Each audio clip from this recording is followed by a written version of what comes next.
سلام چیکار حفیظیت خوش آمدید ویدیو جدید بچه‌ها. اومدیم با تست قدرت این گوشی‌های J5 سامسونگ قدیمی که هممون تجربه یه بار داشتنشو داریم. بچه‌ها امروز خیلی چالش‌های سختی داریم. یکیش اینه که از بالا اینجا بندازیم، لول به لول میره بالاتر سخت‌تر میشه. اول تست ارتفاع، بعد ضربه، بعد دما و غیره. بچه‌ها بریم سراغ اولین چالش. خب بچه‌ها اولین چالش اینه که از این اتفاق داشت بیفتیم.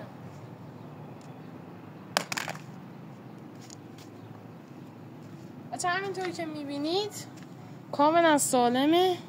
این پشتش که اینجوری بود قبلا اینطوری شده، یعنی آسیبی الان اصلا ندید. بریم سراغ اتفاق بعدی. بچه‌ها بازم چیزیش نشد. بچه آخر ویدیو میخوام از بالا پشتمون گوشی بندازم پایین ببینم چه اتفاقی میفته. خب بچه لول بعدی لول این قوطی نوشابه هستن، شیشه یا که میزنی میشکنه، هممون هم میزنیم دیوارش میکنیم. میخوام اینو بزنم تو کله ببینم چه اتفاقی میفته. اگه بخوره شانس میارم، بخور نخور به جه دیگه بهتره که. خب بچه ها اینو بزنم نشانه.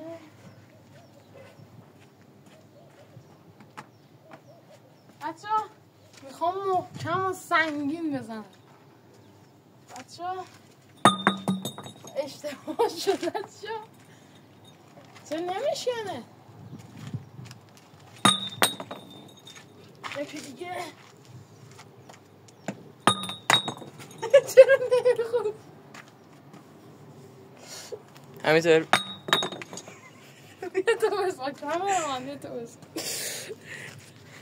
چه مشکلاتی که خودتون میدونید. ای بابا کثافت. خب بچه فکر نکنم آسیبی دیده باشه. نه این جلش که هیچی. ببین کج نشده بچه کج نشده گوشی فعلا سالم. این بچه نکنه این پشتش که جلش اینجوری یه دفعه از بالا پشتم افتاد پایین، همین آسیب دیده. اینقدر این گوشی قدیمی محکم و سفتن بالا پشتم افتاد فقط جلش آسیب دید. خب بچه بریم سراغ تست بعد. خب بچه ها رفتیم سراغ چالش سوم، نمیم به چهارم.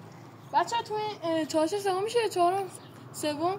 خب بچه ها تو این چالش ما میخوام با این بطری که نشکست و خیلی سفته، این زیرش آجر، یعنی وقتی بزنی احتمالی که یا کج بشه یا بشکنه خیلی زیاده. بچه بریم برای انجام.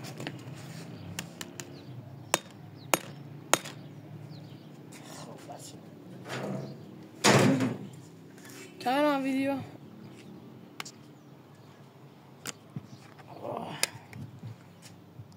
چیزیش نشده، یکم کج شده ها؟ یکم کج‌تر شده. حتی تو کامنت ها بگین کج‌تر شده یا از اول ویدیو کج‌تر شده یا نه. خب بچه ها بریم برای محکم‌تر دارم. بچه ها اگه دنبال اینجور ویدیو هستید حتما چینل رو سابسکرایب کنید، ویدیو لایک کنید و در مورد چالش ها و نظرت در مورد چالش ها تو کامنت ها بگید. بچه این برای چالش صفر اینجوری بزنم یا روی LCDش بزنم؟ به نظرت همینجوری بزن. همینجوری بزن. ضربه کاری بود. یکم چی میره جلوتر فکر کن. یکم چی آسیب جدی نمیبینه، مثلا اینکه ازش بشکنه و اینا فعلا آسیب جدی ندیده. فکر کنم ایناش اگه دقیقا دور نشون بده یکم چی یه خش کوچیکی دیده. خب بچه بریم برای چالش بعدی. خب بچه بریم برای چالش پنجم. بچه این چالش الان چالش شاید خطری‌تر باشه، LCD بشکنه، چون این مثل همون میخه. اگه دقت کرده به ویدیوهای میلاد فرست هم که بیشتر تو مطمئن میبینید، گوشی که میخواد تست کنه میزنه روی میخ. منم الان میخوام این از میخ دوباره سفتره، چون میلگرد خیلی دوباره اصطلاح احتکامش بیشتره. خب بچه ها بریم سراغ این چالش.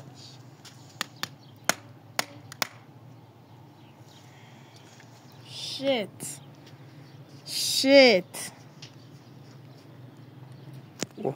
بچه ها LCD پوکید. نکن این صفحه روی نیست. اگه صفحه روی باشه حس میکنیم یعنی LCDش راستی اصلا چیز نداشت، این قابرو نداشت، یعنی قشنگ LCDش به فاک رفت.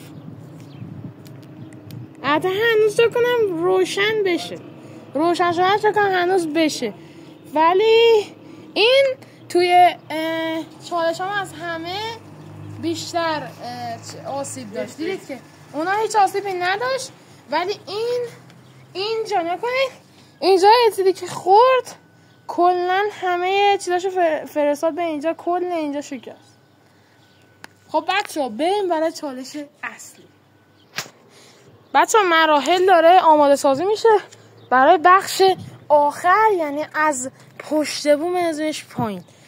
بچه‌ها تو این مرحله 100% گوشی به فاک میره، ولی بریم برای تستش. نمیدونم چطوری خرابه، چون دفعه قبلی که انداختمش چیزش نشد، ولی مال چند سال پیش بود. الان چون گوشی زیاد استفاده کردی بالاخره آسیبایی دیده، ممکنه چیز بشه. امیر پایینه داره دوربین رو تنظیم میکنه. امیر اون طرف آها اگه بذاری گره دیوار بهتر نیست؟ نه اینجوری میخوای بذار پایین، پایینش همینجور که هستی پایینش. آها اینجور بهتره. با دکمه کم و زیاد کردنش فیلمو میگیره.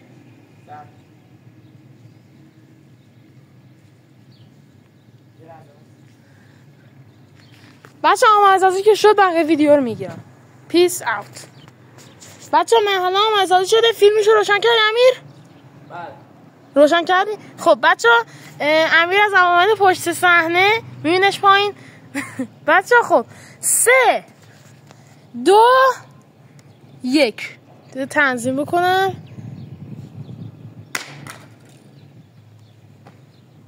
خب خیلی بد زدی.